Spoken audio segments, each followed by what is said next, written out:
महाराष्ट्राच्या निवडणुकीमध्ये विधानसभेमध्ये बाळासाहेब आंबेडकरांनी एक महत्त्वाचा प्रश्न उपस्थित केला होता की 76 लाख हे वाढीव मतदान 5 वर्षानंतर झालं कुठे. हा प्रश्न बंगालच्या निवडणुकीमध्ये नाही आला पाहिजे म्हणून त्यांनी आधीच मतदार गायब करून ठेवले आणि ते पण 90 लाख. तर हा SIRचं जे भूमिका इकडच्या सरकारने घेतली आहे ही मतदानाचा अधिकार मतदारांकडनं काढून ठेवून दडपशाही कायम ठेवण्याची ही यंत्रणा आहे. तर पहिले 90 लाख लोक गायब झाली आहेत मग हे झाले. तर ते ह्याच्यामुळे ते झाले का असं मी नाही म्हणणार, कारण पहिले लोक गायब केलेत मग महिला विधायक हे कॅन्सल झाले. आणि आपण ह्याला महिला विधायक म्हणूया नको, कारण हे डिलिमिटेशनचं बिल होतं. जर त्यांना महिलांसाठी आरक्षण आणायचं असेल तर त्यांनी विमेन रिझर्वेशन बिल ह्या सिंपल 3 शब्दी बिल आणून फक्त महिलांच्या आरक्षणाचा मुद्दा त्याच्यामध्ये टाकायचा पाहिजे होता.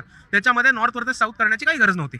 पण दुसऱ्या बाजूला मी एवढंच म्हणतो की वंचित ही बाबासाहेब आंबेडकरांच्या विचारांवरती चालणारा पक्ष असल्यामुळे संविधान टिकून ठेवणं, लोकशाही टिकून ठेवणं आणि इकडच्या लोकांना सत्तेमध्ये घेऊन जाण्यासाठी वंचित बहुजन आघाडी नेहमी धोरण आखत राहील. मी वंचितला एक पक्ष जसं बघतो तसं मी वंचितला एक लॉन्चिंग पॅड म्हणून सुद्धा बघतो.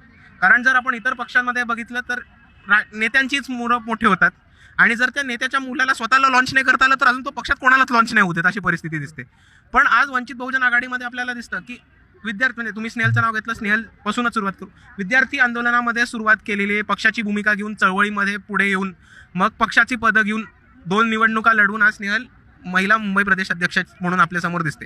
आणि याच पद्धतीने आपण बघितलं तर ऑलमोस्ट प्रत्येक जिल्ह्यामध्ये तुम्हाला एक असा सिनारिओ मिळेल जिकडे विद्यार्थी आंदोलनापासून कोणीतरी सुरुवात करून आज जिल्हाध्यक्ष किंवा विधानसभा लोकसभेचं तिकीट मिळवून त्या जिल्ह्याचं राजकारण स्वतःच्या हातात ठेवण्याची ताकद आज वंचित बहुजन आघाडीच्या तळागाळातल्या कार्यकर्त्यांनी नेते म्हणून उभी केलेली आहे. आणि म्हणून मी या पक्षाला लॉन्च पॅड म्हणतो आणि पुढे जाऊन आमचा हाच टार्गेट राहणार आहे की प्रत्येक तालुक्यामध्ये असे आम्हाला कार्यकर्ते घडवायचे. स्थानिक स्वराज्य संस्थेच्या निवडणुका आहे आमच्या. स्थानिक स्वराज्य संस्थेच्या निवडणुकीमध्ये वंचितच्या हातात स्थानिक स्वराज्य संस्थेच्या चाव्या आल्या आहेत. आता पुढच्या इलेक्शनमध्ये तेच करू. भविष्यामध्ये वंचित बहुजन आघाडीचा प्रत्येक ठिकाणी पाया रुजून पक्ष बळकट करण्याचा, कार्यकर्त्यांना ताकद देण्याचा, कार्यकर्त्यांना प्रशिक्षण देऊन चांगले लढवय्ये कार्यकर्ते उभं करण्याचा. कारण तुम्हाला वंचितमधला आणि इतर पक्षांमधला अजून एक फरक सांगतो, तो म्हणजे आम्ही जे घडवलेले कार्यकर्ते आहेत, जे बाळासाहेबांनी 70 पासून काम करून आज जे मोठे झालेले आहेत, ते राघव चड्डासारखे किंवा इतर लोकांसारखे भाजपमध्ये पळून जाणार असे नाही आहेत, कारण ते विचारांशी पक्के आहेत. तर आमची ही चळवळ लॉंग टर्म आहे. त्याचे तुम्हाला आता प्रतिसाद दिसायला लागतील, अजून पुढे जाऊन अजून दिसतील.